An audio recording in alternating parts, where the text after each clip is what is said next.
Open up your mind. You will answer questions anytime. Are going to be kept quiet. I'm sorry, I was trying to Google what you said was the news, which I didn't hear about. What is that news before I let you go?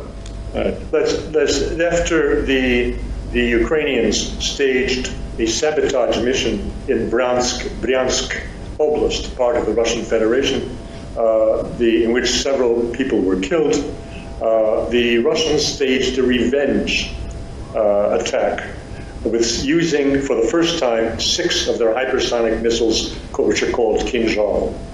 One of those struck near Lvov, or Lviv, that is the western capital of Ukraine. And this conventionally armed missile, because of the laws of physics, that is, taking mass and velocity, give you enormous impact, which enabled that rocket to descend and destroy a deeply built concrete bunker where 300 top Western and Ukrainian officers have been managing the communications on behalf of NATO in Ukraine.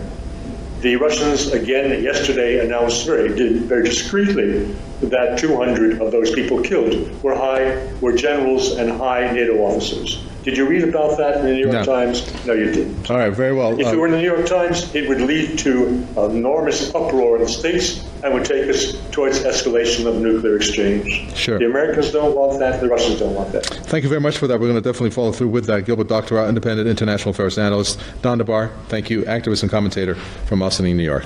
With that, we come to an end for this edition of the News Review. Thanks for tuning in. For America's future, that some participate and others don't.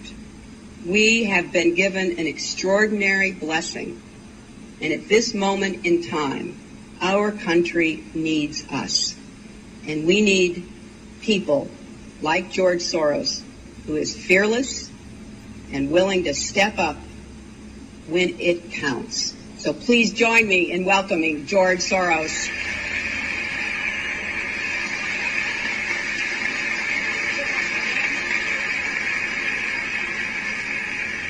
It is the first time that I feel that I need to stand up and do something really and become really engaged in the electoral process in this country.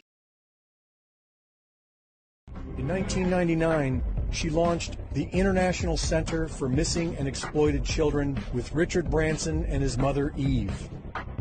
With board members tied to the Podesta Group, ICMEC is a nonprofit supported entirely by private funds which claims to eradicate child abduction.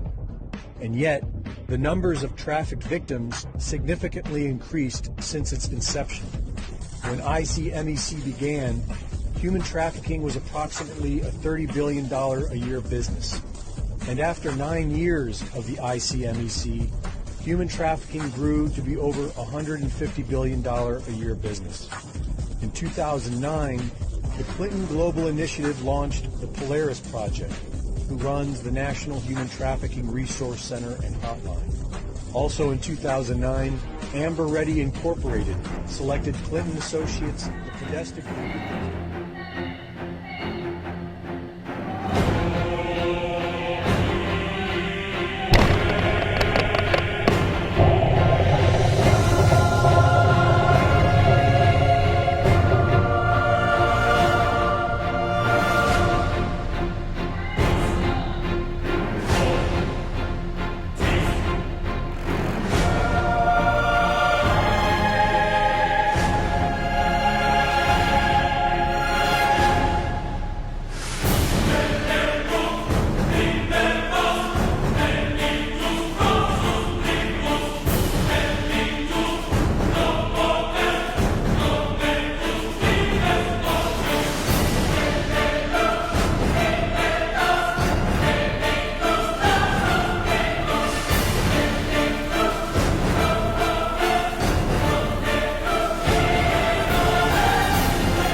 hurt your children.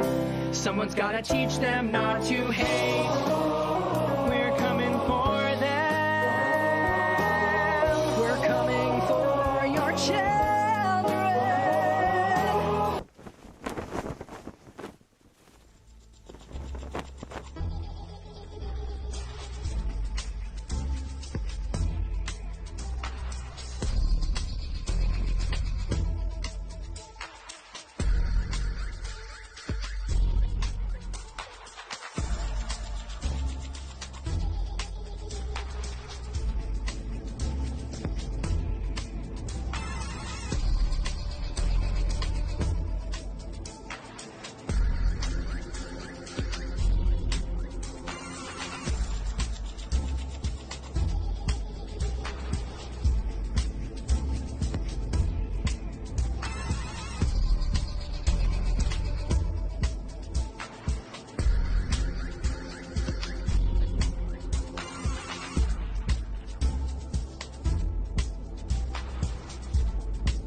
My immediate plan is to see patients. My immediate plan is to keep screaming till they stop letting Americans die.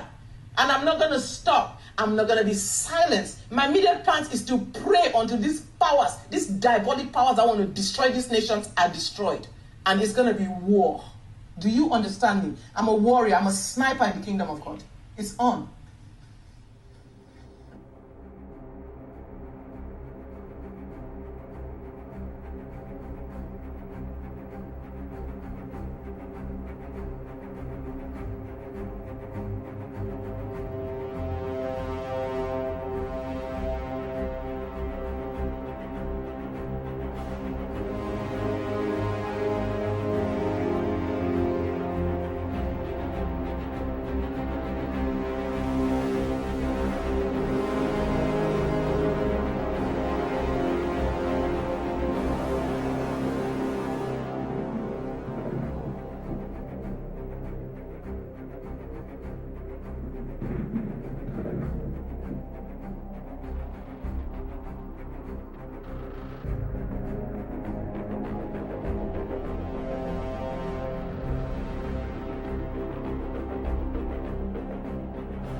'cause all of me loves all of you. Love your curves and all your edges. No man has a vagina. There's no such thing as non-binary. And transitioning children is profound abuse. And the reason that I've come here is because we are a global constituency of women who face the exact same threats, whether we're in New Zealand, Australia, Canada, Wales, Northern Ireland, Scotland, America, Malta, Argentina, wherever the creep of this misogyny and drag has brought us, we are fighting back as a global constituency of women. I don't need to know your politics. I don't need to know your culture or your race. I don't need to know what football team you support. I just need to know that as women, we will stand together united against this most pernicious, sinister, gaslighting cult.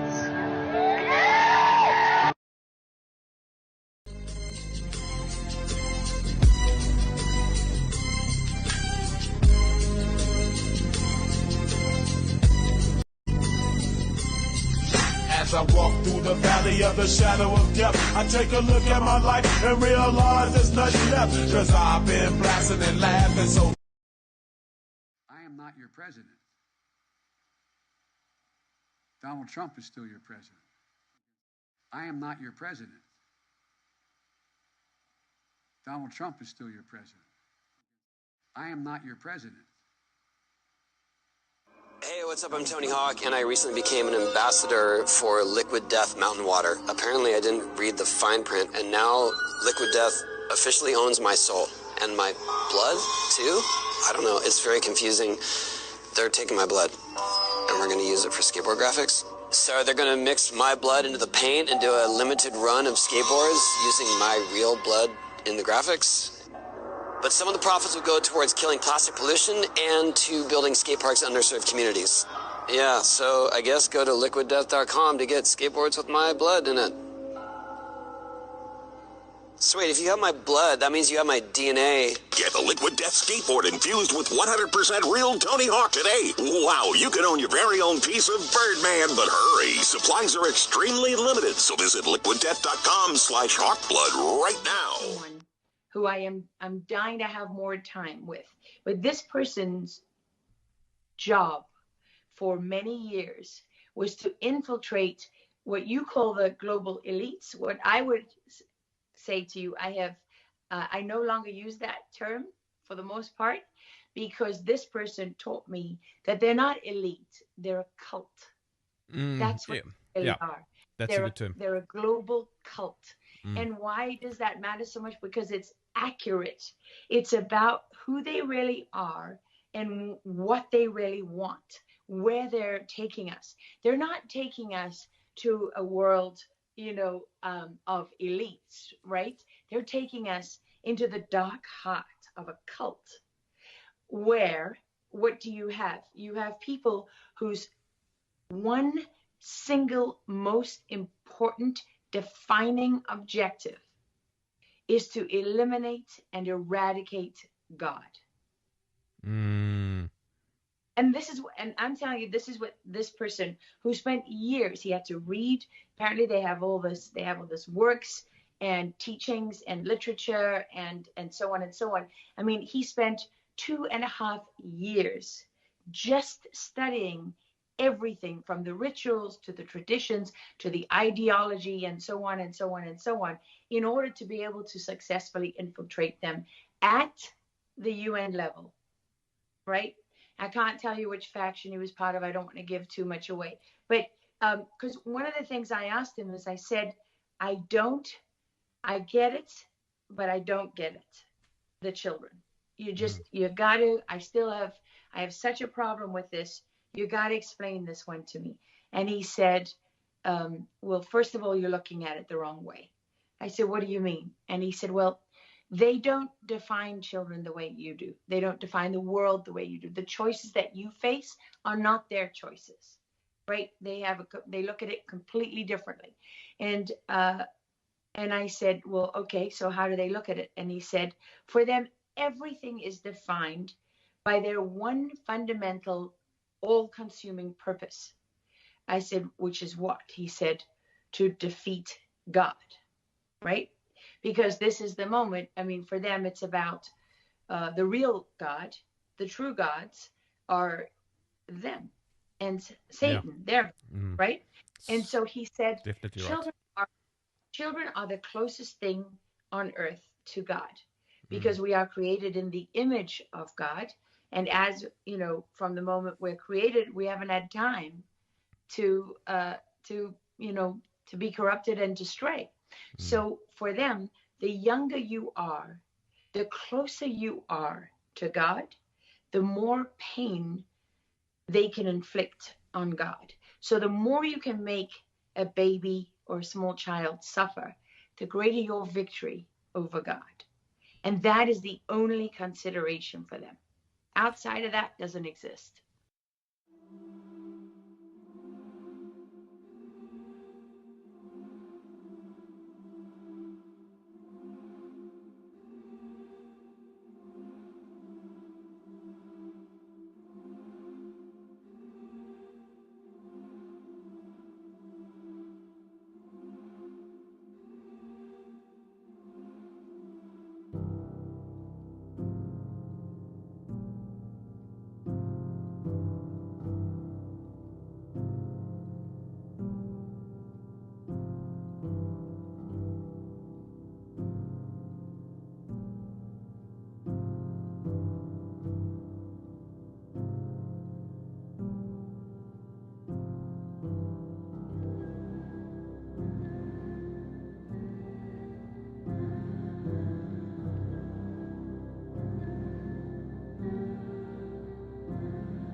What is happening? Boys, let me tell you, they got their act together. Believe you me.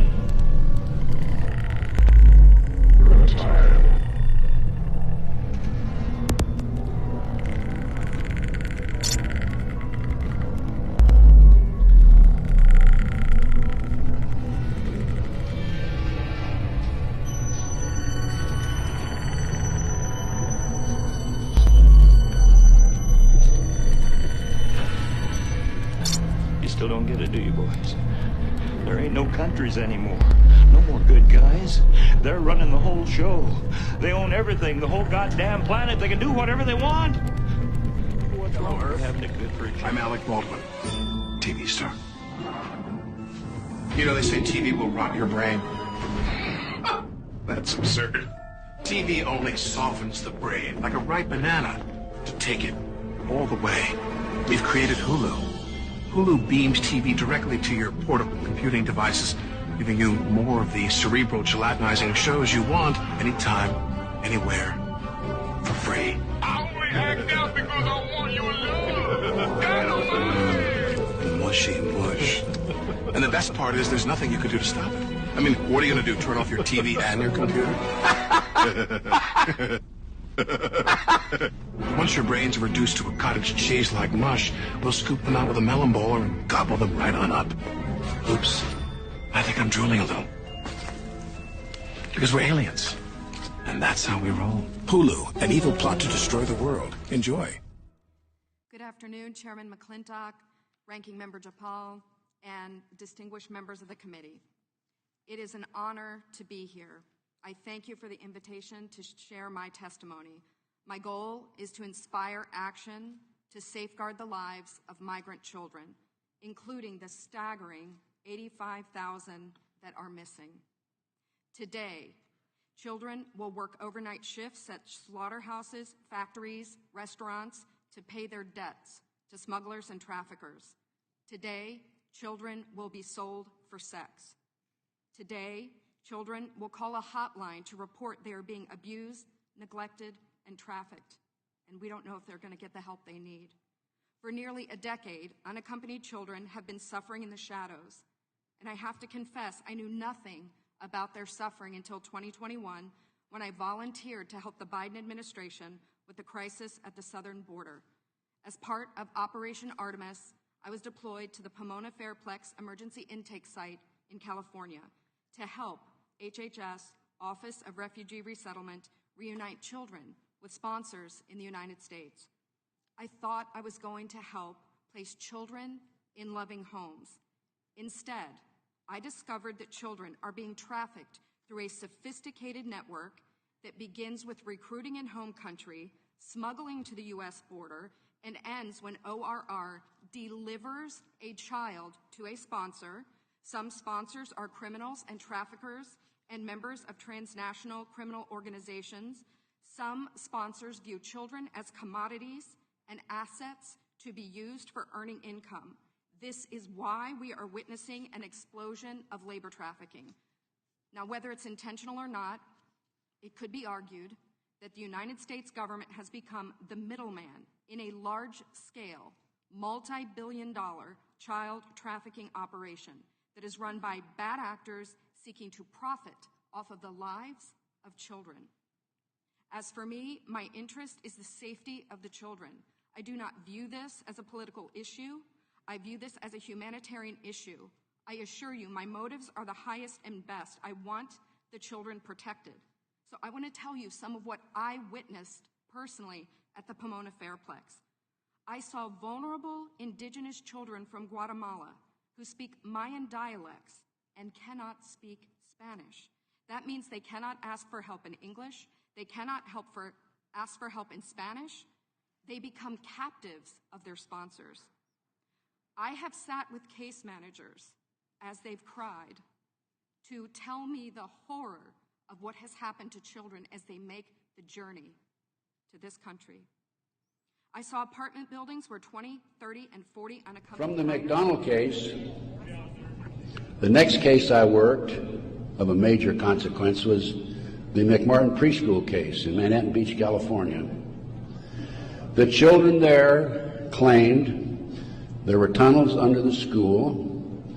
They were taken into the tunnels and through the tunnels up into the trap door of a bathroom in the triplex next door, placed in automobiles and prostituted in the community.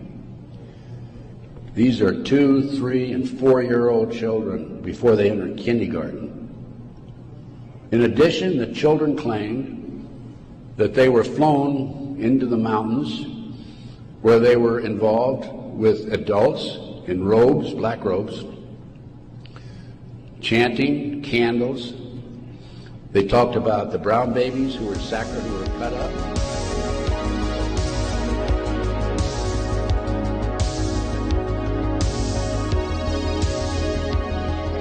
Children are the property of the craft and not of the parents.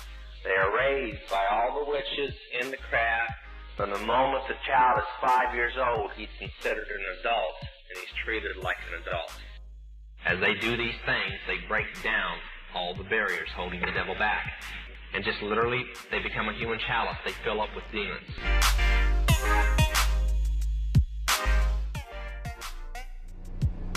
This is the tunnel that Rachel was referring to in the live stream we shot yesterday.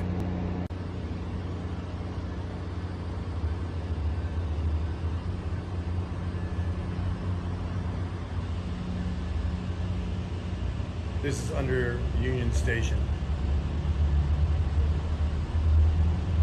You know I could do a lot with this, but I'm honest, so I'm showing you it's a tunnel under Union Station.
Are we ready for a new world order. They have to let you know. There's going to be a new world order out there, and we've got to lead it. And we've got to unite the rest of the free world in doing it. So anyway. Dramatic change where we are about to, and I'll say this boldly, we're about to abandon the traditional system of money and accounting and introduce a new one.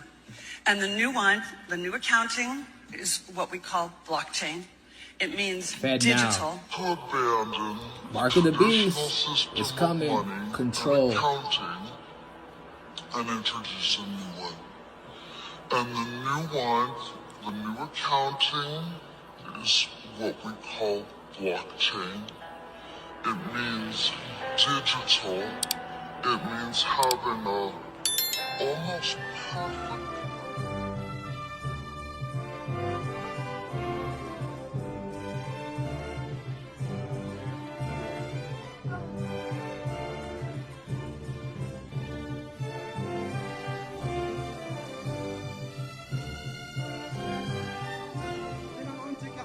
خلاف اسلام است به خاطر رضای پروردگارمون میزنیم نه به خاطر شهرت طلبی و تکبری. الله اکبر. الله اکبر.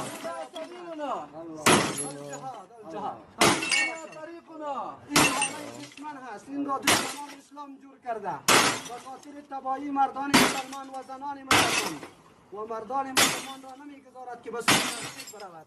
به ما مسلمانان را خراب میکنیم تا اینکه برادران مسلمان yeah baby.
corruption. It's massive.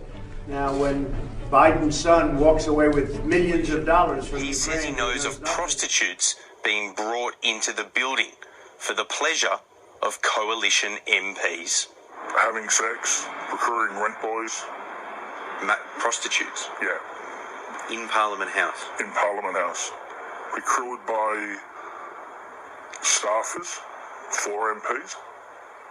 Staffers getting male prostitutes to come to Parliament for MPs? Yes.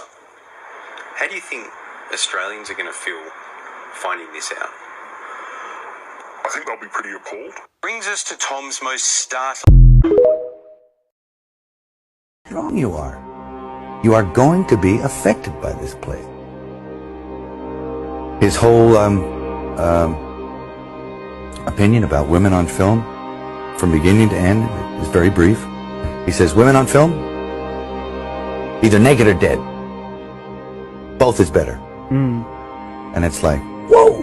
Ooh. The man has got a spiritual malady for a start. I mean, the scary thing is that I think a lot of people think that. Maybe not to that extreme. There are people, well-meaning people, and you'll know within 15 minutes if this is a person you want to work with. Yeah, Christopher Walken, first time I ever did a casting session in America. Yeah, terrified me. Me too. I mean, fucking hell! I came to meet the guy. They said, "Oh, he's flying in from God knows where." Yeah, but he didn't need a plane, right? Yeah. It's like he didn't need a plane. He came in. He was doing all the kind of Scorsese stuff, and I said, "Have you had a chance to read the script?" And he looked at me and said, "Did you like my face?" And I went, "Yes." He said, "But that's fucking great, because if you don't, get De Niro. Fuck you, I'm out of here." And stood up and walked out. And everyone said, "Well, that I think was quite a good meeting." No, he came to see me on a rooftop in New York. I said, "Hey, can I talk to you?" And he said, "Sure." He floated in, sideways, through a crowd of people. He was wearing black, and it was like one of those old vampire movies where they don't walk but they glide. And he was a dancer, you know, so he has he's very, you know, graceful. Yeah. And he moved sideways, and he just sat down in a chair next to me, and it kind of frightened me. And he's a very smart guy. And we started talking, and I didn't, you know, say much of anything about reading the script, nothing. I just started talking about the Middle Ages, and he began to talk tortures. And we swapped tortures, because I'd read this book on torture, and I tried to recall some of the most heinous things I'd ever read in this book, and he was like, oh, and he'd try and top it. And and my assistant was there, and he left because he couldn't stand it anymore. Yeah. The air had turned cold.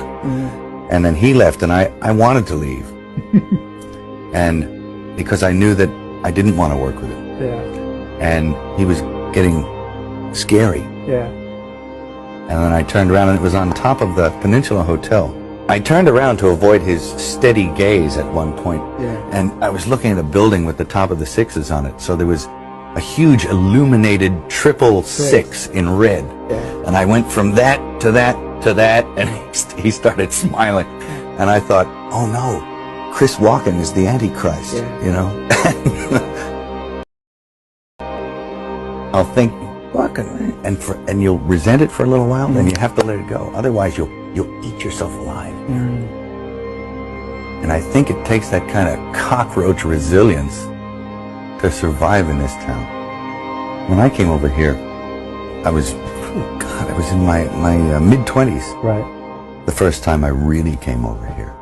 You know, I had a whole bunch of weird paranoid suspicions about what the hell was going on, because there was a lot of stuff I couldn't understand. Right. And nobody was really bothering to explain it to me. They don't. And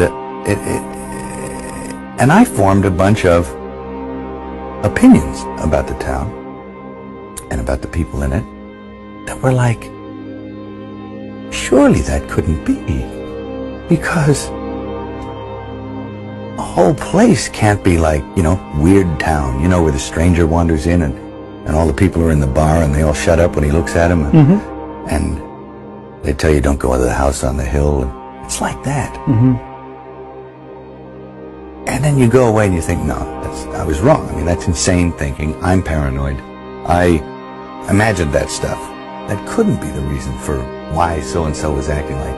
Could it? And then you find out later on the track that you are exactly on track with a lot of this stuff. Not specifically on track, but that you could, that some of your worst nightmares were real at the time, and you think, now this is what I mean by actually starting to swim up or downstream with the rest of the salmon. You know, eventually, if you stay here long enough, you'll find yourself doing that. And you have to, there's a way of doing it without doing it. That takes time.